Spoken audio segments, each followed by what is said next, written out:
사람이 닿기 힘든 작은 섬이 있었다.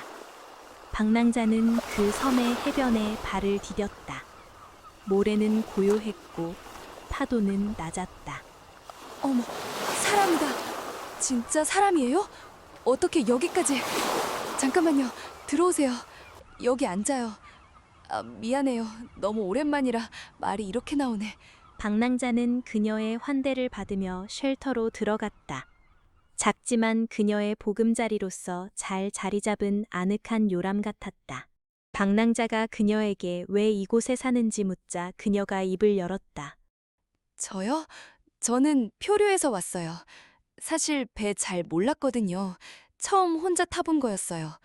큰 배에서 내릴 때는 괜찮을 줄 알았어요. 작은 배지만 제 배니까. 근데 막상 나오니까 어디로 가야 할지를 모르겠는 거예요. 항로도 모르고 날씨도 모르고 그냥 앞으로만 저었어요. 바람이 좋을 땐 괜찮았어요. 근데 파도가 높아지면서부터는 아무리 저어도 제자리인 것 같고 점점 지쳐가더라고요. 폭풍이 왔을 때는 그냥 노를 놓았어요. 더 이상 못하겠다 싶어서. 눈을 떠보니 여기였어요. 방랑자는 그녀의 눈동자가 그리는 옛 이야기에 귀를 기울이며 고개를 끄덕였다. 그녀는 계속 말을 이어갔다.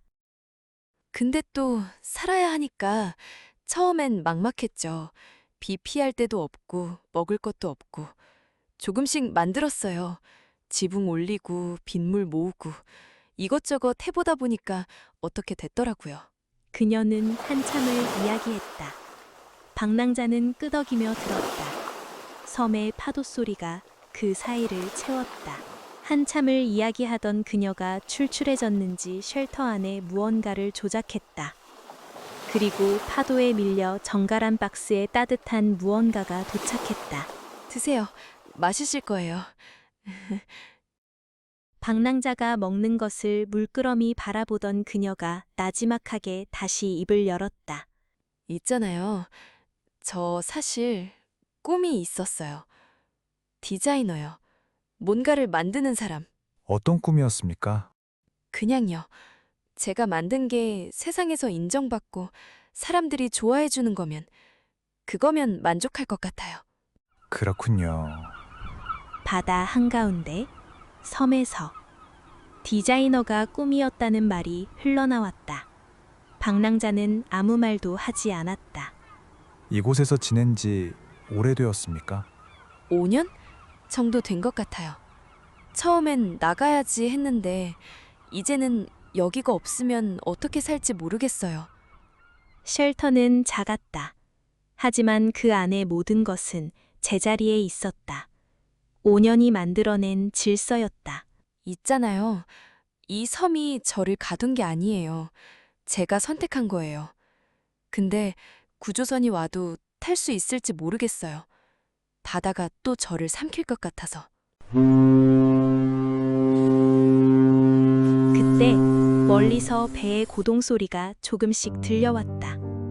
구조선이네요? 방랑자가 멀리 다가온 배를 바라보다가 그녀를 바라봤다. 그녀의 의사를 묻는 눈빛으로. 모르겠어요. 오늘도 그냥 이 쉘터에 있는 게 좋을 것 같아요. 소리는 멀리서 왔다. 그녀는 그 방향을 보지 않았다.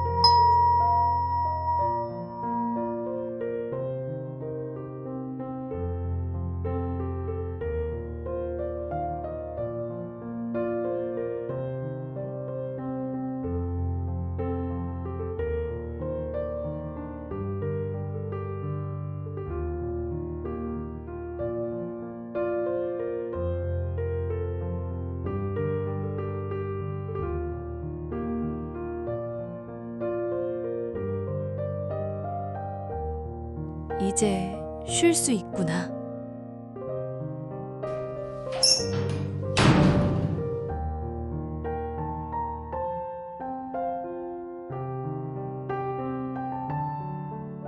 방랑자가 떠날 때 그녀는 물기 섞인 미소를 지으며 그를 배웅했다. 부디 안녕히 지내시길.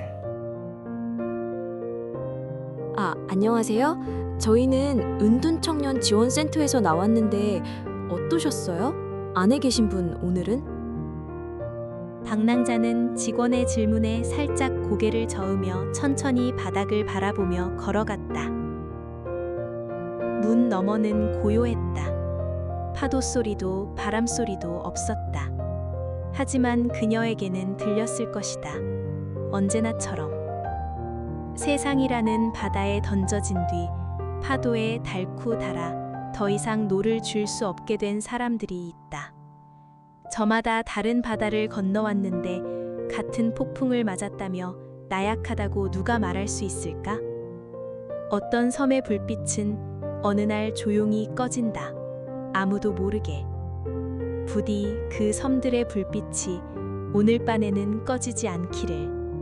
그리고 방랑자는 다시 자신의 여행을 이어간다.